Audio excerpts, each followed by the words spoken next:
তা আজকের আমাদের আলোচ্য বিষয় হচ্ছে pen picture of Dioscorea. Pen picture of Dioscorea, Dioscorea হচ্ছে পুরো নাম হচ্ছে ডায়োস্কোরিয়া ভিলোসা। ডায়োস্কোরিয়া ভিলোসা এটা ভেজিটেবল কিংডম থেকে তৈরি। আমরা জানি যে হোমিওপ্যাথিক মেটেরিয়া মেডিকা এটা হচ্ছে record book of drug proving in the healthy human beings. সুস্থ মানুষের ওপর ওষুধ ড্রাগ প্রুভিং করে যে রেকর্ড পাওয়া যায় সেই রেকর্ড বুকটাই হচ্ছে মেটেরিয়া মেডিকা। আর মেটেরিয়া মেডিকা আমরা তিনটে ভাবে দেখি। একটা হচ্ছে যে এইটা ড্রাগ প্রুভিং এর যে রেকর্ডটা পাওয়া যায় সেটাকে বলা হয় রেমেডি। আর সেই রেমেডিটা যখন কোনো পেশেন্টের ক্ষেত্রে সিলেক্টেড মেডিসিন হিসেবে ব্যবহার করা হয় তখন সেটা হয় মেডিসিন। তা ডায়োস্কোরিয়া একরকম লতা গাছের মূল থেকে তৈরি করা হয়। অর্থাৎ প্রথমে আমরা বললাম যে এটা হচ্ছে ভেজিটেবল কিংডম, সোর্স হচ্ছে ভেজিটেবল কিংডম। তার এর যে মানে চরিত্রগত যে লক্ষণগুলো আছে তার মধ্যে একটা হচ্ছে ভীষণ যন্ত্রণাদায়ক, ভীষণ প্রচন্ড রকম যন্ত্রণাদায়ক ডায়রিয়া বা কলিড পেইন অফ দ্য অ্যাবডোমেন। আর এই পেনটা হয় তলপেটে কিংবা কুষ্কি স্থান থেকে আরম্ভ হয়, সমস্ত পেটে ছড়িয়ে যায়। প্রচন্ড বায়ু আর পিত্ত জমে যার ফলে ব্যথা হয়, ডায়রিয়া থাকে। আর একটা ইম্পর্টেন্ট সিমটমস হচ্ছে সেটা হচ্ছে নাইট এমিউশন, অর্থাৎ স্বপ্নে তার বীর্যপাত হয়ে যায়, যাকে আমরা বাংলা ভাষায় সোজা বাংলায় যাকে বলি স্বপ্ন দোষ। তাহলে দেখা গেল চারটে চরিত্রগত লক্ষণ। একটা হচ্ছে যন্ত্রণাদায়ক উদর সুর, 2 নম্বর হচ্ছে বায়ু আর পিত্ত থেকে ব্যথা, 3 নম্বর হচ্ছে ডায়রিয়া যেটা লুজ মোশন, আর একটা হচ্ছে স্বপ্ন দোষ। এছাড়া আমাদের প্রচুর তাৎক্ষণিক লক্ষণ হিসাবে টোটালিটি অফ সিমটমসের বেসিসে আমরা ওষুধ দিয়ে থাকি। তা এবার হচ্ছে আমরা যে আলোচনাটা করব সেই আলোচনাটার মুখ্য বিষয়টা হচ্ছে তার চরিত্রগত লক্ষণ। তা ডায়োস্কোরিয়া কোন ধরনের পেশেন্টের ক্ষেত্রে ব্যবহার বেশি করা যায় সেটা হচ্ছে persons of feeble digestive power, যাদের হজম শক্তি দুর্বল, that may be old or young person, সে বৃদ্ধও হতে পারে যুবকও হতে পারে। Persons of feeble digestive power, old or young. আর কি ফ্ল্যাটুলেন্স আফটার মিল, আমরা এটা একটা চরিত্রগত লক্ষণ। ফ্ল্যাটুলেন্স হচ্ছে পেটে গ্যাস জমা। সেই গ্যাস জমাটা কি হয়, এটা চরিত্রগত লক্ষণ হচ্ছে আফটার মিল, খাবার পরে তার হয়। স্পেশালি অফ টি ড্রিঙ্কার্স, বিশেষ করে এটা কাজের ক্ষেত্রে বেশি প্রযোজ্য হয় যারা হ্যাবিচুয়াল টি ড্রিঙ্কার্স, যারা চা খেতে অভ্যস্ত, বেশি বেশি পরিমাণে বারে বারে চা খাওয়ার যারা অভ্যস্ত তাদের ক্ষেত্রে এটা ব্যবহার করা হয়। আর often subject to violent colic, আর সেই সঙ্গে যে ব্যথাটা, পেটে যে ব্যথাটা হয়, প্রচণ্ড রকম ব্যথা, যন্ত্রণাদায়ক ব্যথা, ভায়োলেন্ট পেন, আর কি griping pain in abdomen about umbilicus. Umbilicus বলতে আমাদের যে পেটের মধ্যে যে নাভি আছে, নাভির যে চারদিকটা সেটাকে বলা হয় আম্বিলিকাস রিজন। সেই নাভির গোড়ে কীরকম পেন হয়, সেই পেনটা হয় কুঁকড়ে যাওয়া ব্যথা। আমরা অনেক সময় ব্যথা, আমরা হোমিওপ্যাথি ওষুধ চিকিৎসার ক্ষেত্রে, কেস টেকিংয়ের ক্ষেত্রে ব্যথার কিছু সিমটমস পাই। সেই সিমটমসগুলো আমরা তার ক্যারেক্টারগুলো দেখি। কীরকম আমরা কেস টেকিংয়ের সময় জিজ্ঞেস করি ব্যথাটার ক্যারেক্টার কেমন। বহু রকম ব্যথা আছে, কোনো ব্যথা কেটে যাওয়ার মতো, কোনো ব্যথা সুই ফোটানোর মতো, কতটা মোচড়ানো ব্যথা।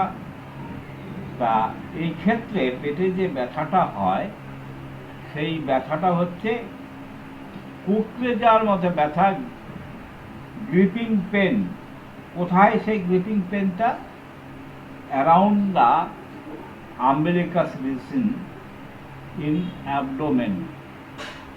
পেটে যে আম্বিলিকাস রিজন, নাভির চারদিক দিয়ে একটা কুঁকড়ে যাওয়ার ব্যথা হয়। আর ব্যথাটার ক্যারেক্টারটা কি আছে, সেটা হচ্ছে ভায়োলেন্ট টুইজিং, অর্থাৎ প্রচণ্ড রকম মোচড় দেওয়া ব্যথা। অকারিং ইন রেগুলার প্যারাক্সিনিজম, অর্থাৎ নিয়মিত যে মানে পীড়ার যে আধিক্য, সেটা নিয়মিত থাকে। As if intestinal were grabbed and twist by powerful hand. কি হয়? যন্ত্রণা ছোটে ইন্টেস্টাইন, আমাদের যে অন্ত্রগুলো আছে, সেই নাড়ি ভুঁড়ি যেগুলো আছে, সেখানে মনে হয় গ্র্যাবস আর টুইস্ট, মুচড়ে যাওয়ার মতো আর কুঁকড়ে যাওয়ার মতো একটা অনুভূতি। অ্যান্ড বাই যে পাওয়ারফুল হ্যান্ড, মনে হয় না কোনো শক্তিশালী হাত দিয়ে আমার পেটের মধ্যে যেন দুমড়ে মুচড়ে দিচ্ছে। কলিক পেন, আমরা কলিক পেনের অনেক ওষুধ আমরা হোমিওপ্যাথিতে দেখি। কলোসিন্থ আছে, ম্যাকফজ আছে, বিভিন্ন রকম ওষুধ আছে। তার মধ্যে ডায়োস্কোরিয়া একটা অন্যতম ওষুধ। এবার ডায়োস্কোরিয়াকে কিভাবে চিনব? ডায়োস্কোরিয়াকে চিনতে গেলে আমাদের কিছু রেড লাইন সিমটমস দিয়ে আমরা অন্যান্য কলিক পেনের সঙ্গে কম্পেয়ার করতে পারি। যেমন কলিক পেনের একটা স্পেসিফিক ওষুধ, সেটা হচ্ছে কলোসিন। কলোসিনটা কি? কলোসিনটা হচ্ছে পেটে যদি আমি চেপে ধরি তাহলে হচ্ছে আরাম বোধ করে। আর ডায়োস্কোরিয়া কিন্তু কলোসিনের বিপরীত।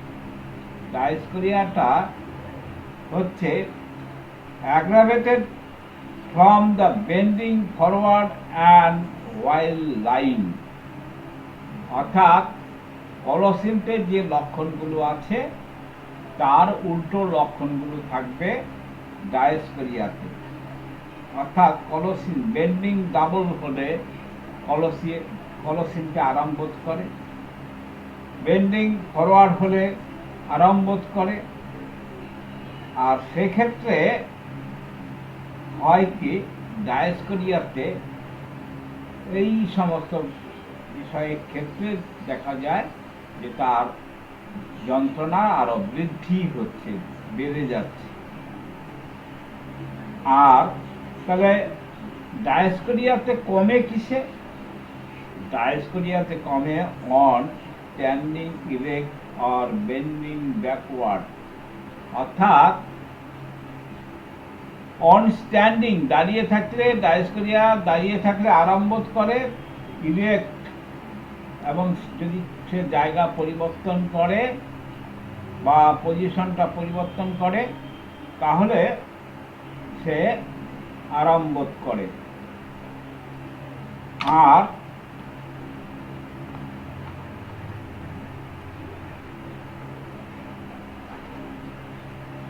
এটা হচ্ছে কলসিন্থের বিপরীত, সম্পূর্ণ কলসিন্থের বিপরীত।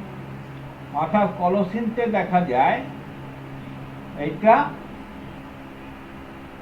যদি স্ট্যান্ডিং, ইরেক্ট, বেন্ডিং ফরওয়ার্ড যদি হয় তার সেটা বৃদ্ধি হয়ে যায়। এটা কলসিন্থের উল্টো।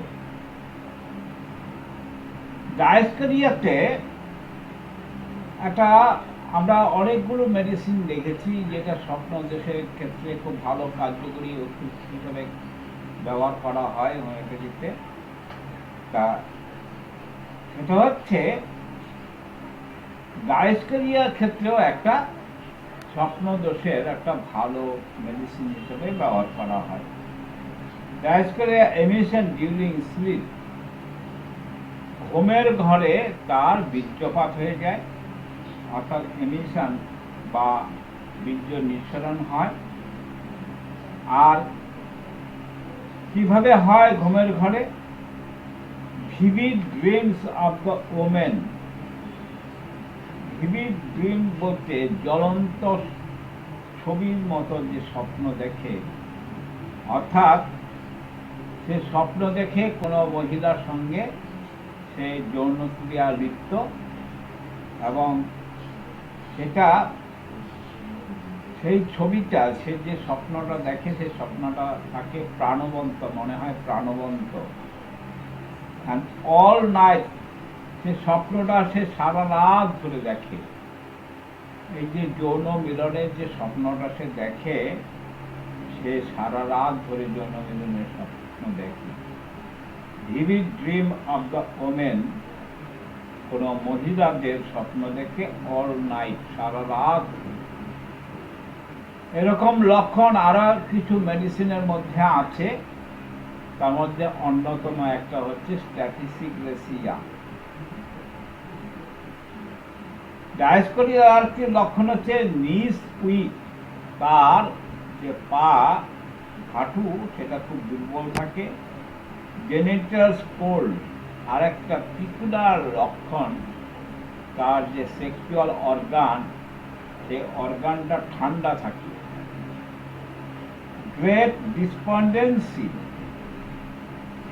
তার মনের মধ্যে একটা বিশাল হতাশা থাকে। মনের মধ্যে বিশাল হতাশা।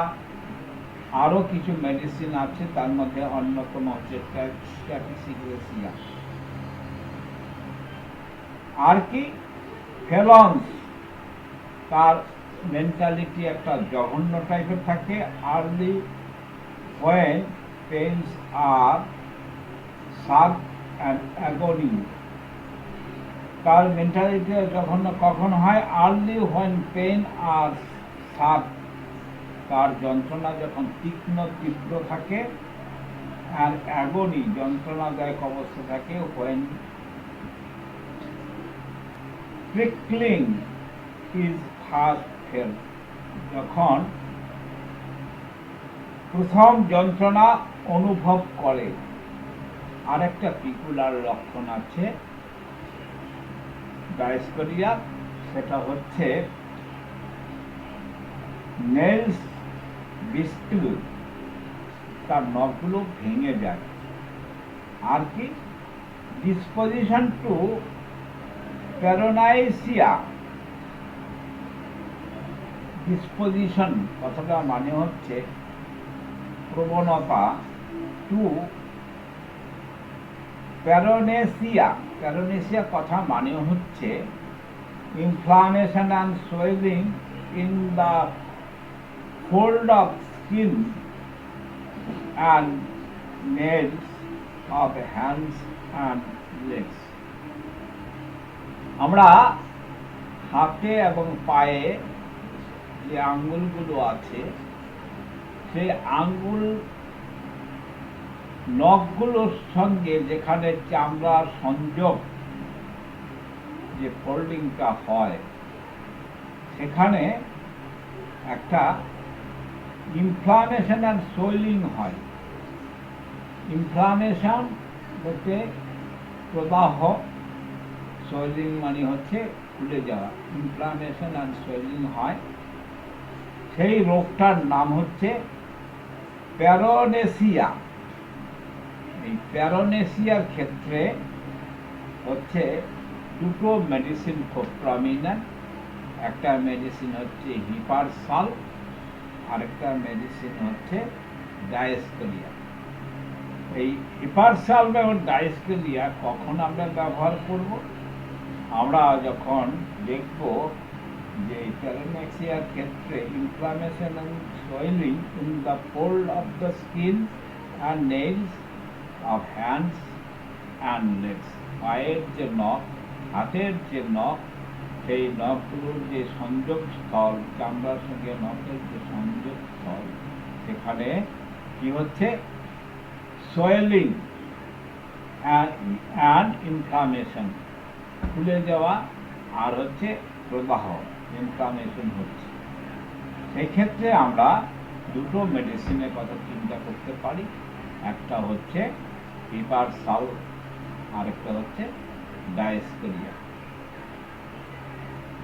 এবার ডায়েস্কেরিয়ার সঙ্গে অন্যান্য ওষুধের যে সম্পর্ক, সেই সম্পর্ক নিয়ে আমরা আলোচনা করব। আমরা প্রত্যেকটা স্টুডেন্টকে ইমেলের মাধ্যমে একটা নোট পাঠিয়েছি। সেটা আমি বারবার বলেছি যে খুব গুরুত্বপূর্ণ একটা বিষয়। তাই গুরুত্বপূর্ণ বিষয়টা হচ্ছে ড্রাগ রিলেশন।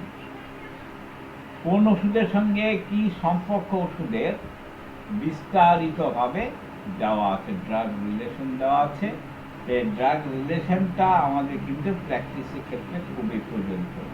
আমরা অনেক সময় দেখি ওয়েল সিলেক্টেড রেমেডি সিলেক্ট করার পর যদি আমরা ড্রাগ রিলেশন, অর্থাৎ আগের যে ওষুধগুলো দেওয়া হয়েছে বা পরের যে ওষুধগুলো দেওয়া হবে তার সঙ্গে যে ড্রাগ রিলেশনটা ঠিকঠাক আমরা কম্পেয়ার করে না দিতে পারি, তাহলে হিতে অনেক সময় বিপরীত হয়ে যায়, কখনো কখনো রিয়াকশন হয়, রোগীর মৃত্যু পর্যন্ত হতে পারে। সেই জন্য আমাদের ওষুধ নির্বাচনের ক্ষেত্রে ড্রাগ রিলেশনটা কিন্তু আমাদের মনে রাখতে হবে। তাহলে আমরা ডায়েস্কেরিয়ার ক্ষেত্রে যে ড্রাগ রিলেশন যেটা রয়েছে সেটা কোন কোন ওষুধের সঙ্গে কম্পেয়ার করা যেতে পারে? একটা হচ্ছে কলোসিন। কলোসিন নিয়ে আমরা আলোচনা করেছি যে কলোসিনের বিপরীত হচ্ছে, কলোসিনের যে লক্ষণগুলো তার বিপরীত হচ্ছে ডায়েস্কেরিয়া। ফসফরাসের সঙ্গে অনেক জায়গায় মিল আছে, আর কি পডোফাইলামের সঙ্গে অনেক জায়গায় মিল আছে, রাষ্ট্রকের সঙ্গে অনেক জায়গায় মিল আছে, স্যান্ডিসের সঙ্গে মিল আছে। এবার হচ্ছে অ্যাগ্রাভেশন। আমরা ওষুধ নির্বাচনের ক্ষেত্রে কয়েকটা গুরুত্বপূর্ণ বিষয় যেটা আছে সেগুলো লক্ষ্য রাখবো। সেটা হচ্ছে, এক নম্বর হচ্ছে মেন্টাল সিমটমস, দু নম্বর হচ্ছে